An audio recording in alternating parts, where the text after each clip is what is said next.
¿Qué tal? Muy buenas, bienvenidos a su cita con los mercados financieros de la mano de BK. Esta semana, a pesar de que la gran noticia que está rondando el mundo es el trágico intento de asesinato ayer de Donald Trump, nosotros aquí queremos empezar con una noticia algo más dulce, ¿no? Y es ese gran encumbramiento del deporte nacional por la parte de Alcaraz y por la parte de La Roja. Ayer el deporte español va como un auténtico tiro a nivel internacional. ¿Qué es lo que sucedió la semana pasada? Pues repasando un poco la evolución de los mercados de renta variable hemos visto disparidad. La semana pasada titulábamos con el título de Potra Salvaje porque la bolsa está en máximos y sigue haciendo nuevos máximos, pero la nota de esta última semana es disparidad. Hemos visto una subida del 1,28% de la renta variable europea, una caída del menos 0,30% del Nasdaq y una subida del 6% del Russell 2000.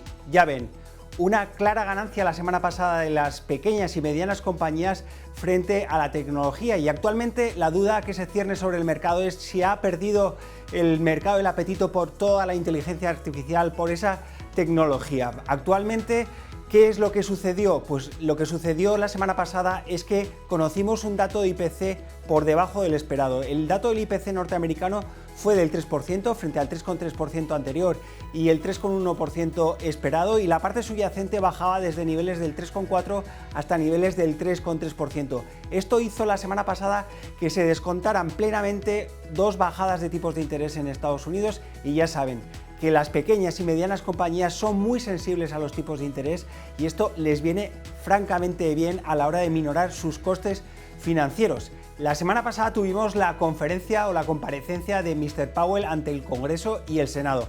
En ninguna de sus dos presentaciones hizo mención a que la inflación estaba fuera de contexto o no eran capaces de controlarla, con lo cual se asentaron esas bajadas de dos veces de tipos de interés. La semana pasada muchos de los inversores, a raíz de esa disparidad que les acabo de comentar, empezaron a pensar si es el momento de la gran rotación y hay que variar el asset allocation dentro de sus carteras. Así como a finales del 2022 el sobrepeso que muchos de los inversores empezaron a tomar en tecnología ha hecho que durante el 2023 e inicios del 2024 hayamos visto subidas de los índices. Ojo, este nuevo sorpaso por parte del value o por parte de las pequeñas compañías podría trastocar la tendencia alcista de las bolsas. ¿Qué es lo que hicieron los principales bancos centrales durante la semana pasada? Además de Powell, también tuvimos la comparecencia del presidente de la Fed de Chicago, Gosby, que vino a decir que estaba muy contento por todo lo que había sucedido durante la semana pasada, con menores precios dentro de la economía norteamericana y una situación macroeconómica estable. También su homóloga Mary Daly venía a decir más o menos lo mismo. El que estuvo algo más atareado fue el Banco Central de Japón. Vimos subidas del 1,8% la semana pasada del yen japonés, por lo que se esperaba ante una inminente intervención del mercado de divisas. Ya saben, están luchando contra un yen débil y contra una importación de inflación que está haciendo que su economía vaya peor de lo esperado. La semana pasada también vimos una buena evolución dentro de la renta fija, subidas del 0,5% y también subidas del oro con niveles del 0,8%. El que presentó o la que presentó peor cara fue la materia prima. Las materias primas la semana pasada se dejaban más de un 3% y esto pesaba sobre todo con la mala evolución del menos 1% por parte del petróleo. La semana pasada en la parte macroeconómica tuvimos más datos a pesar del IPC. Tuvimos un dato de IPC también en China. Vimos cómo el encefalograma plano de las últimas publicaciones se mantuvo y esto empezó a despertar las dudas respecto a la rehabilitación del consumo chino y de la posibilidad de que la economía china siga ascendiendo. Esto se ha corroborado hoy lunes. Hemos visto cómo el PIB del segundo trimestre ha sido peor del esperado, 4,7% frente a un 5,3% esperado, y hemos visto cómo las ventas minoristas en China caían hasta niveles del 2% frente al 3,7% anterior. Ya ven, un peor dato de China que ya la semana pasada veíamos de manera anticipada. También vimos una menor confianza del consumidor en Estados Unidos.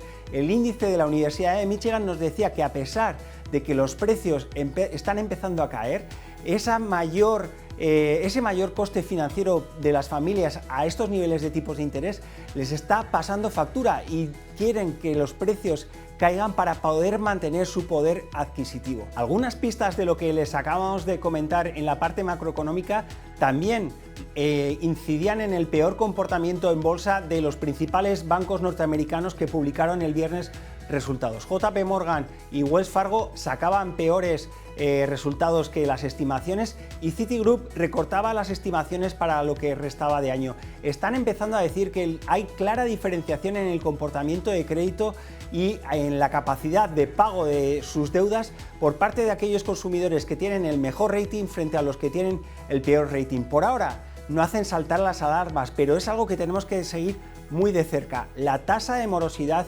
en Estados Unidos. Ahora, la gran pregunta frente a los datos macroeconómicos peores que les acabamos de hacer llegar y también frente a la reacción del mercado es saber cuándo esas malas noticias se acabarán convirtiendo en malas noticias para el mercado.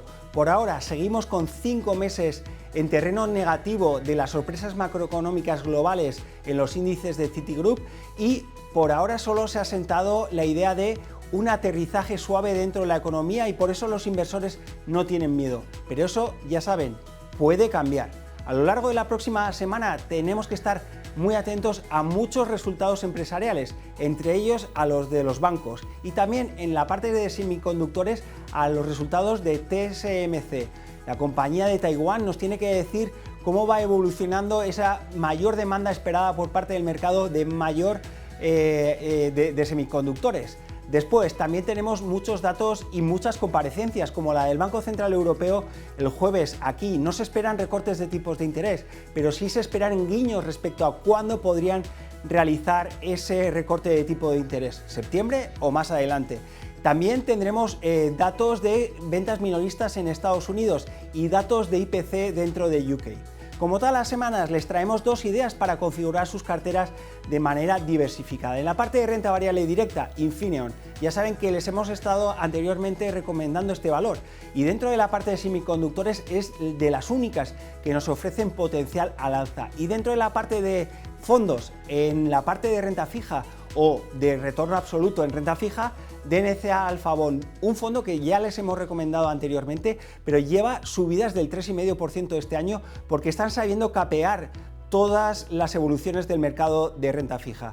Como siempre, les deseamos una gran semana de mercados, les recomendamos que nos sigan en nuestras redes sociales donde pueden encontrar este vídeo en formato podcast y les recordamos que tienen una nueva cita con los mercados financieros aquí la próxima semana de la mano de Beca.